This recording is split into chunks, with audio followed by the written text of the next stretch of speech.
Hello, friends. Solo one today, and it's been a while. I say it's been a while. It has been since possibly the second episode or the first episode. Had intended to do a few more of these. I just haven't got around to it because I've had lots of incredible people to speak to.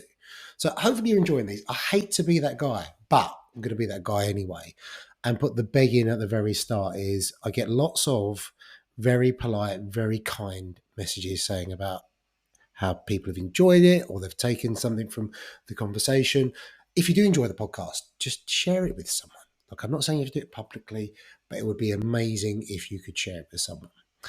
Today, just going to get into a few things that have been on my mind. I've got a few questions, but I am recording this Friday the 2nd of February. So something I kind of wanted to address, because it's been on my mind a little bit, because I haven't had, I guess, the most motivational start to the year, because I've had COVID. I'm pretty certain whatever this is, whether you can hear it in my voice or not, is COVID. I've got a couple of aches and pains. I haven't been as active as I'd like to be. I haven't been as spot on with food as I'd like to be.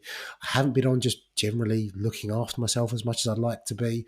All of these ideas that I had, and I thought I'd share some of that because I feel that resonates with quite a few, especially now, as it may be that your January wasn't the amazing January that you intended, or perhaps you did have an amazing January and now you notice that motivation is waning a little bit. And we're going to get into that because I had a very specific question to that. But first of all, even something I found out this week. Did you know this? I didn't know this. So Chip Wilson, to any of my American friends listening, what is CHIP short for? I have no clue what CHIP is short for because we don't use that as a name generally. And I don't mean to be impolite, but I can't imagine looking at a baby and going, oh, Chip, unless they're a cartoon character, which, anyway, that's beside the point. Chip Wilson, the founder of Lululemon, back in 1998, quite famously, infamously, I'm not sure how you would term it, right? And what I'm going to caveat this with is these are very much his words, his thoughts, his opinions that I'm going to share with you. He said he quite liked the name Lululemon and it was deliberate because of the Japanese phonetically cannot pronounce L's. And he finds it quite funny when they say that. That's a funny fact. I'm not sure that's a funny thing to say, but I'll let you make your own mind up on that. But the reason why I bring him up is because he's also quite infamously said more recently, being Mr. Pro Capitalism, that he doesn't want certain people of certain sizes representing his brand. They only make sizes that go up to a certain, I don't know what that is. That may have changed recently, but it's quite telling of quite a few of these companies, I guess, that it's all very well this moral grandstanding, this moving with the times, and seemingly appeasing cultural shifts. But at the end of the day, they're only supported if it affects or supports bottom line. And we saw this with Victoria's Secrets more recently, is they withdrew their plus size model ranges because it wasn't as profitable. And I just wonder, with all of the influencers now that are, again, seemingly representing everyone, they're the ones standing up for you, the small person, me, they want more inclusion, diversity out there. They're seemingly very virtuous, lots of moral grandstanding, lots of activism about what they do and they don't believe in. Essentially, with the, I guess, the social currency they accumulate with that. But is it a case of they don't do their homework, or is it a case of they don't really care? Because what you'll often find is they quite happily hand you out a discount code, which is in actual fact a kickback code for them, but without acknowledging all of these things. I think it's fascinating. That's all. It's fascinating, the hypocrisy of it.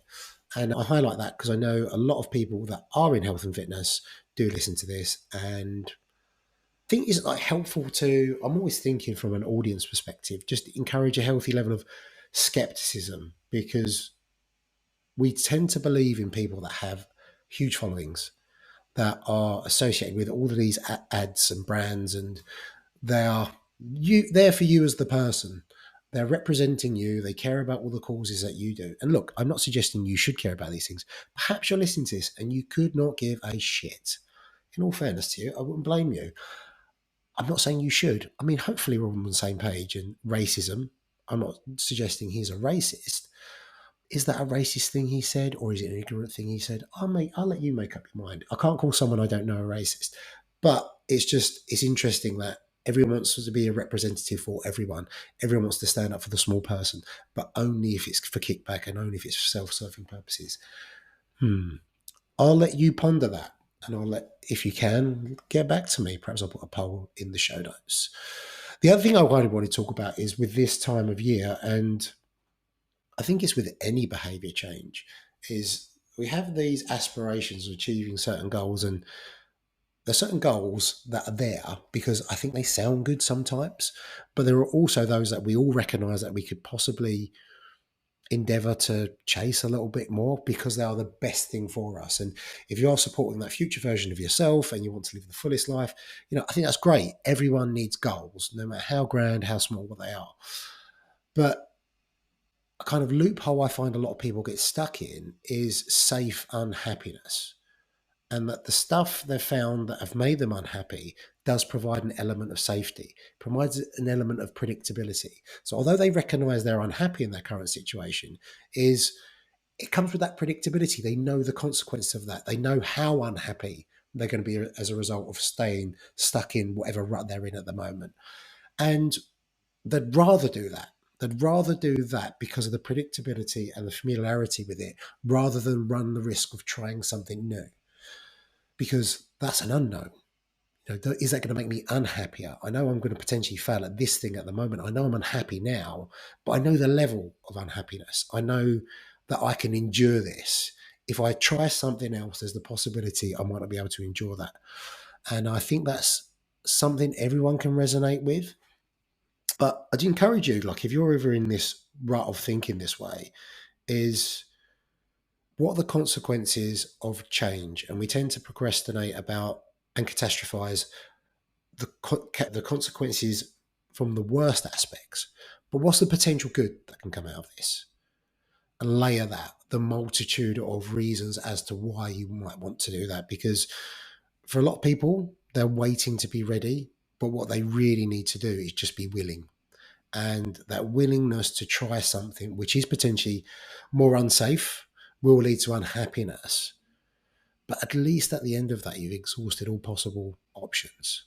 You've tried something new. You can confidently say, I've tried everything, because the amount of people I've spoken to over the last nearly 20 years that want to embark on some sort of behavior change, whether that's weight loss, whether that's performance related, whether that's job related, whether that's family related, whatever that may be, but are stuck because they're unhappy, but they know the consequence of that unhappiness.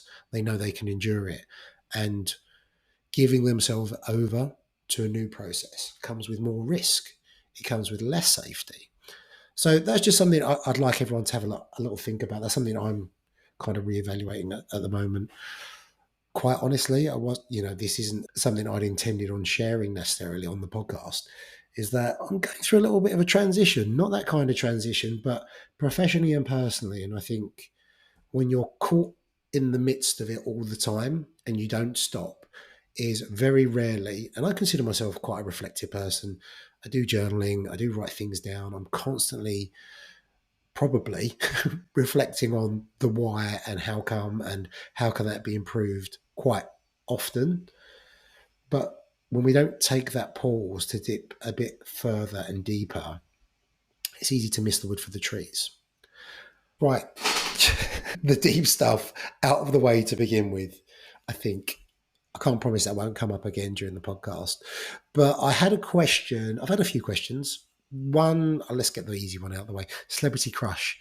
This is a trap. There is no possible way I'm going to go through this on social media. But what I will say, my crushes have always been very age appropriate. And seeing Alexandra Daddario in the first incarnation of Percy Jackson, I'll leave it there. But that's been with me best part of 15 years, probably. I'm still with her.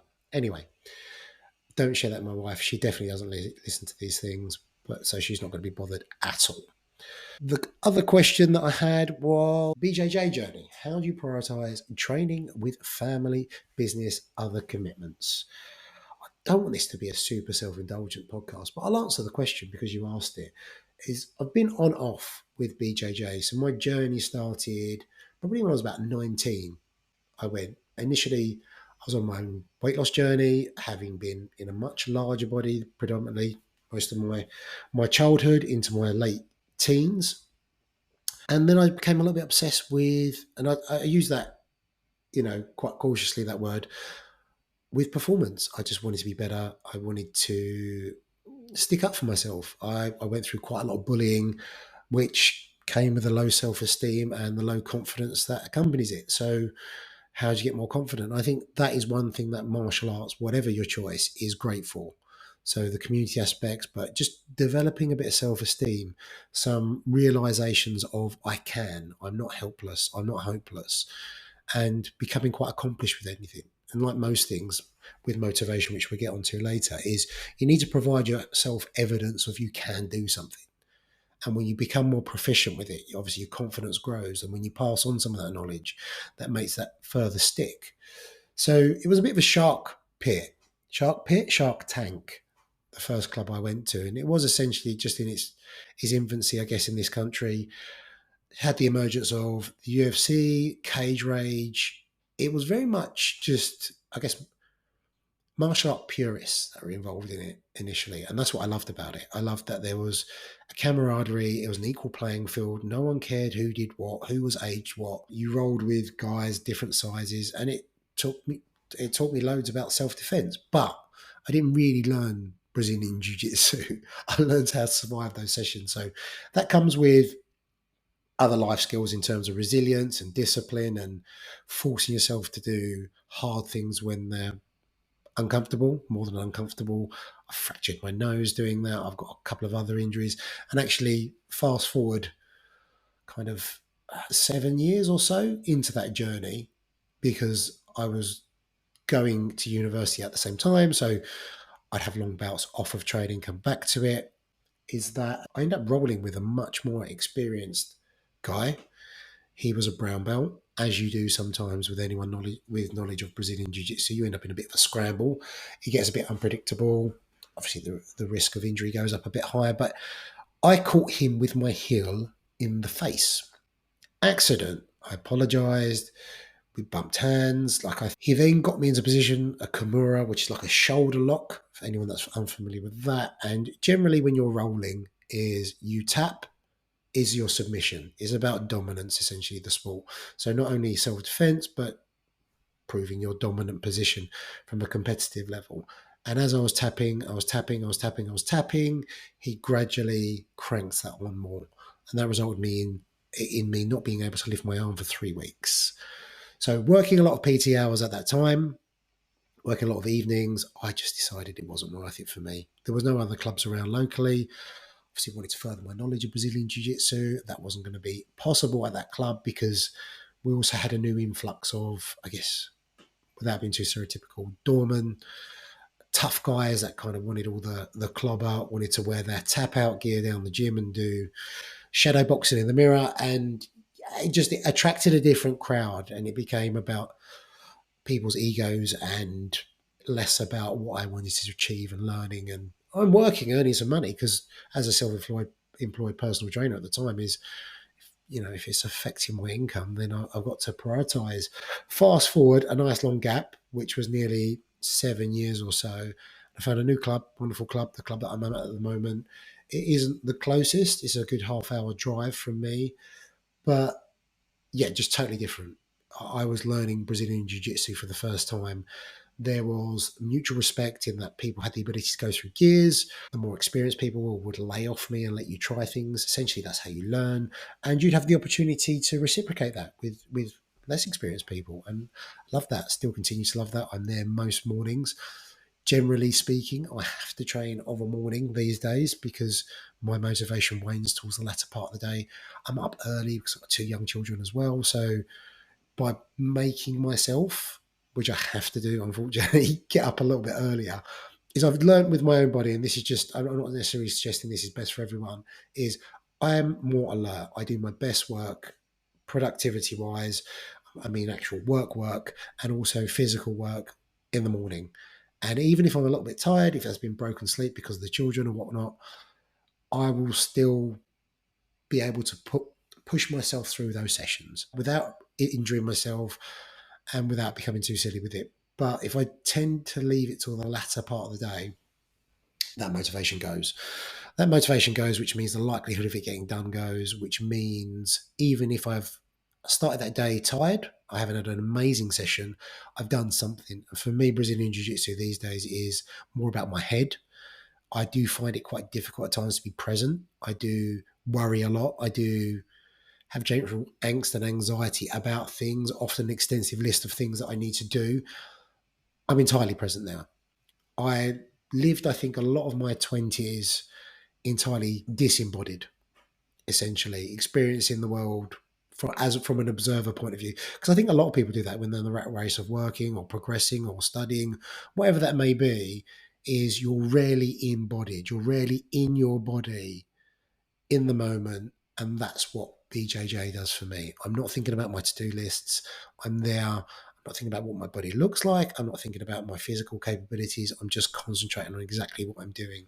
And I quite like the pursuit of personal mastery, as in I'm a little bit more experienced now. And I think that most more experienced guys will attest to is not about the pursuit of belts or anything like that. It's just the acts, which is quite self-rewarding. And I'll come back to this when we talk about motivation, in just proving to yourself that you can get better and being able to reflect on that, internalizing those small little wins, even if it's technique proficiency, it is, having the ability to teach other people, something incredibly rewarding about that. And this is a social thing. It's nice to see guys and girls at the club because my job is removed from the external world a lot of the time. As bizarre as that sounds, I speak to people through a screen or on the phone, but rarely do I see people in person. So quite often, if I'm not training that day, I might not see another adult apart from my wife, who also leaves for work for the rest of the day or have an adult conversation. So it's nice from a social perspective. So when I often talk about or reference the spectrum of well-being, and it is this multifaceted thing. So it's financial, it's social, it's spiritual, whatever your definition of that is more just than the mental and the physical, which a lot of people associate with.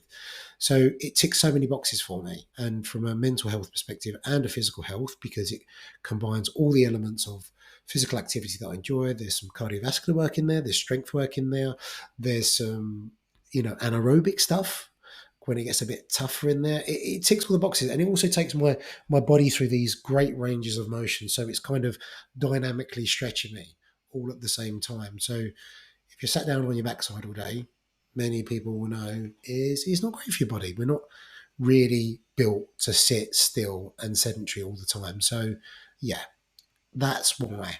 And I tend to prioritize that now because I have to. I'm better all round, and I know it sounds very cliche to say. My mood is better. I'm more productive because my brain's more alert in the morning.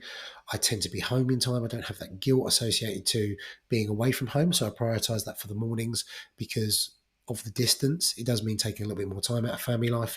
If I train in the evenings, not just out of personal preference, I can be home. I can do breakfast for the kids. I can take my eldest to school. I can see everyone. It's not a case of I'm very fortunate. There's certainly pros and cons that are associated with being self-employed, but I do dictate my own schedule to a certain degree. Is that I can do that. So if I can do that, and it's just a case of me getting up a little bit earlier, because realistically speaking, it's only an hour earlier that I have to get up in comparison to everyone else because the kids were so up so early. Is I can do that. It's fine because I value everything else that it brings me. I hope that answers that one. I think it probably did, hopefully, at least for me. And that's what I think is quite important is a lot of these answers that I'll give are from personal disclosure, if you like. They're based on me, my circumstances. That I'm not necessarily saying this is what everyone else should do. I'm perfectly aware some people are just not morning people and they absolutely hate it. I don't love it. I definitely prefer it though. So for me, whether it's BJJ or whether it's strength training, whatever it may be, is I'm always going to, where possible, train in the morning because that's when I function best. How do you approach training when you're feeling like this? I'm not a wrestler. And this was with reference to basically me whining about feeling not great or not being on my best form this week. And I think it has to be a bit more intuitive. There's this disconnect. I think so many people spend, if you're invested in like health seeking behavior, invested in physical activity, you go through this phase, which when we get into motivation, where it's like just difficult to dip your toe in, whether it's from that safe unhappiness place that I mentioned, or whether it's just getting started with something new. It's scary, it's the unknown. I know it's going to take a lot of work. I know some of it's going to be potentially difficult. I know that I'm not going to enjoy every element of that. I've got all those considerations. But there's also that phase once you become a little bit more experienced, is you're so used to ignoring when talking yourself out of things. You've cultivated this sense of discipline. You've got out of just relying on motivation. So you know sometimes you're not going to feel great to do something, but you push yourself to do it anyway. But then what happens is you become numb to those signs that you should be resting. So this is again why it has to be a bit intuitive. I know my body fairly well.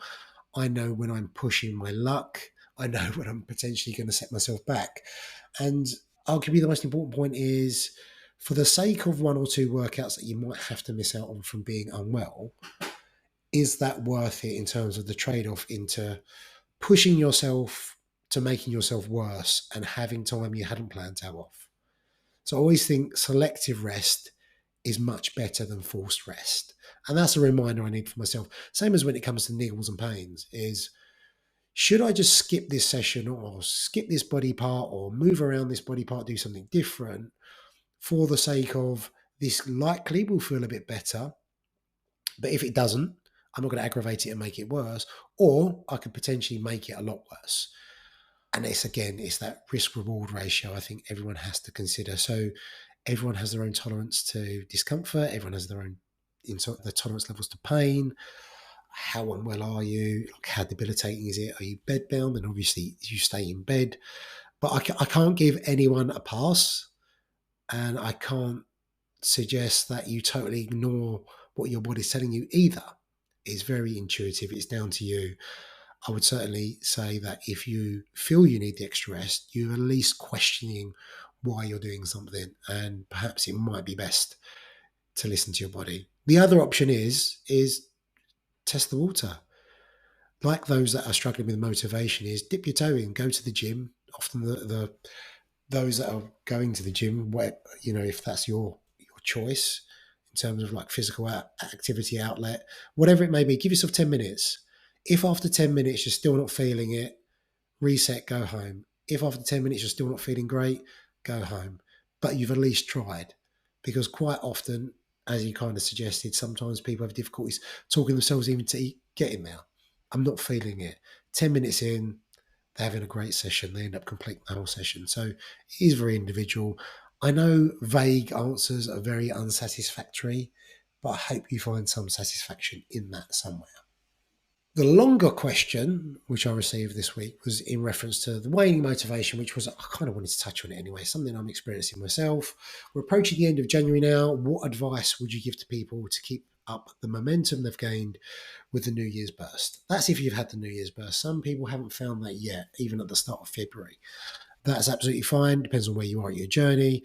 And I think it's reflecting on, and this is where some introspection and some self-awareness comes in, is what have you seen and felt value in? And I think when we talk about values in fitness, is often with reference to an extensive list of things that we should value, because as societally accepted is, oh, I should value happiness, I should value health. Some people just don't, So when we talk about values, it has to be that felt sense of what is valuable to you. What is the purpose behind it? And why do we see the value in doing this repeatedly? Not only because we love the process. I think that's kind of an inflated term that many use. Is you don't need to love the process. You just need to see the value in it. And we all do things that we don't necessarily love because we see the value in it. So when you reflect on all the behaviors you kind of adopted with that, if you have had that buzz at the very start of January, is what else has it brought you? And I'd use the example there of things like walking. Some people listening to this may have given yourself like an arbitrary step count, what it is, 8,000, 10,000, whatever it is, because you know it's going to affect or help your fat loss goals, from an expenditure point of view. But what else has that walk brought you? Can you just go for a walk because you enjoy it? The weather's shifting now. If you're UK based, I think most places are. The sun's out a little bit more. Do you find your sleep's better? Do you find your mood's better? Your general sense of well-being? Does it allow you to go out and socialize? These are all the other things that you can layer and levels of value with, I think, when you're trying to positively frame why you do things, even when you don't feel like doing them.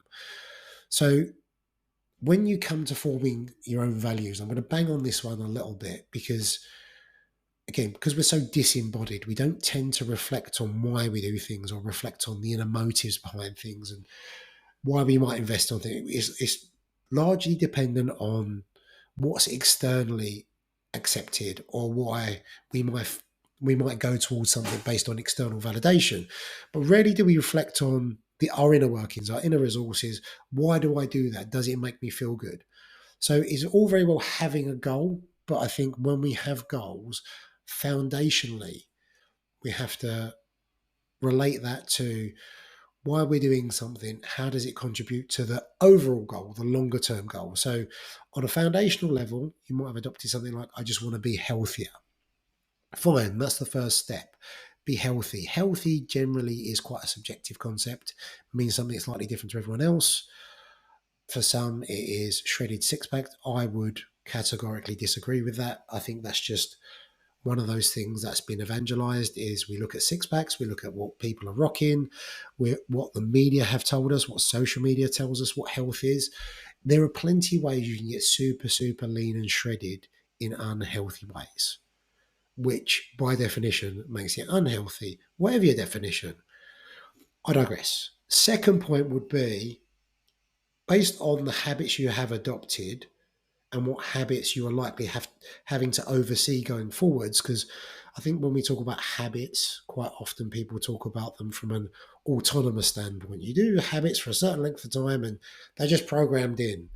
You still have to oversee habits. You still have to subconsciously, okay, maybe subconsciously or a little prompt, is remind yourself to brush your teeth in the morning and at bedtime. Hopefully you're a twice a day person. But you have to oversee those. Habits aren't autonomous. And that's a big misconception out there, I think, that once habits are formed, they're stuck with you for good. So you may have found you formed some great habits this month, but you have to oversee them ongoing. And that does take work. So what habits and behaviors do you need to embody to get to your goal? And just to be this healthier individual, that might be, I don't know, exercise 3 times a week, whether that's Zumba, whether that's swimming, whether that's running, whatever it is, but hopefully you enjoy that. And one of those things in terms of value and your personal values is you do that because of enjoyment. You do that because of the social connections you formed out of it. You do that because, again, your mood, your well-being, all of these other things.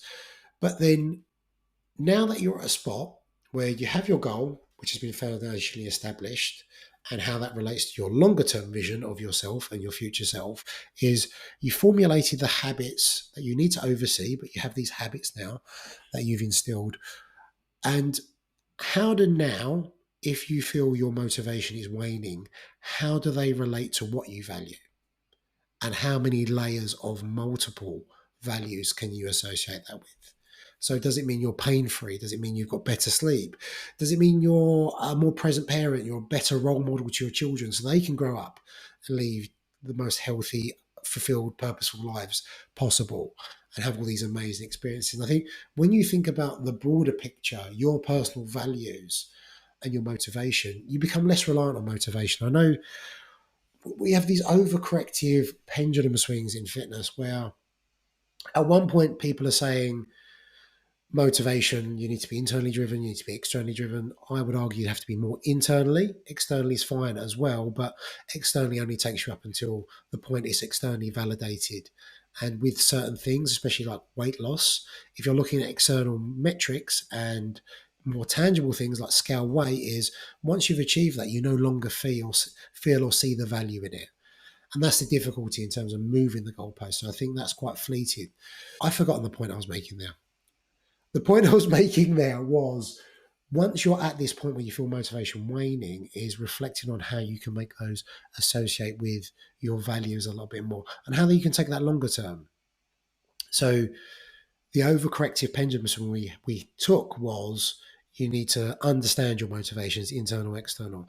We've since had there's no such thing as motivation, which is the most bizarre thing in the world to me. There is no such thing as motivation. Of course, there's such thing as motivation. And whilst it's there, you should ride that wave. You should take that snowball effect, let the momentum build over time, ride it until it's not there. But whilst you're with that motivation, what I think not only on the value side of things in terms of layering it and why you might do those things is important is not in an elitist sense, but with these values in mind, you come to cultivate discipline, but not discipline, grind, hustle, and getting up at 4 a.m., but the discipline in meaning that I might not love this, I might not enjoy this, but I do understand the value in this. And because I understand the value and the purpose behind this and how it's contributing to a better life for me, that means I can force myself to do the thing that I don't really want to do when I really don't really want to do it. So I might not want to go to the gym. I might not want to go football practice. I might not want to go for a run, but I'm doing it because I understand the value in it. I'm doing it because I've now cultivated a sense of discipline, which means I can force myself to do it even when I'm really not feeling it. And I think when you have an understanding of values, and these are our moral compass, right? These are deeply ingrained beliefs, thoughts, feelings we have about ourselves. They go back to before we're even probably consciously aware. So when we can cultivate this inner drive and this determination is, you do reflect. You have to be a bit more introspective, and you do have to find evidence that corroborates with this new investment of yours. So perhaps you have been tracking your weight, but now how can you layer that with other reasons? Okay, less tangible, but it might be that you may be able to run a 5K for the first time, whereas you picking up running in the first place was all about losing weight. So how can you layer the reasons as to why you do things in is multiple reasons? And I think that is what's most helpful for people, because there are plenty of unhealthy ways when it comes to scale weight. And I think arguably a lot of people are probably in a position where they've been in this perpetual cycle of dieting or not dieting, and they have jumped on the bandwagon. They have sought some, and it's that safe unhappiness again, is sought some comfort in dieting again because it provides some control, it provides some predictability, but really deeper down, and the thing I'd encourage people to get curious about is if you've been on a perpetual diet for since you can remember, you've started every year on a diet, is it worth you taking time away from weight loss and actually working on your relationship with food, your relationship with self? That comes with some self-awareness and doing this investigative work about where your motives come from, where your beliefs about yourself come from, especially if you're someone that would describe themselves as quite self-destructive. Do I just need to give this a rest? Let's step away from fat loss. That is because the other thing as well, which people I think struggle to understand, is that if you have fat loss as a goal or weight loss as a goal, whether you associate that with being a healthier individual, is working on your relationship with yourself and your relationship with food and your body image lends itself to fat loss longer term. Fat loss does not lend itself the other way around up until a certain point. Okay. So you may find that if you've ever lost a bit of weight, you do feel a bit better about yourself. Your body image improves. Perhaps your perceived relationship with your food is better once you're counting macros and everything else. But they're control measures. We should have a state of indifference is what we're striving for, really. So fat loss, you're always going to be dependent on external metrics. You're always going to be dependent on your scale weight. You're always going to be dependent on how you look. Whereas working on a relationship with food, body image, and self, which is very much a perceptive thing, is based on how you feel. And sure, that's less tangible. No one else can measure that. You can. And if you're cultivating these inner resources and how you feel about yourself, irrespective of what anyone else thinks, doesn't bloody matter. It doesn't matter what anyone else thinks. It doesn't matter what external metrics you look at. It doesn't matter if you're 2 stone heavier. It doesn't matter what family members may or may not say about you. So it's easy to say, is very difficult to do. I appreciate that. And I'd encourage you to reach out if you do need some help. But I really prompt, coerce, not manipulate you, encourage you to, yeah, just get a bit more curious about where those motives come from. And is it about time to step away from perpetual dieting? I don't know. That is for you to decide. I hope you found something in here moderately helpful. If not, it has done exactly what it said on the tin.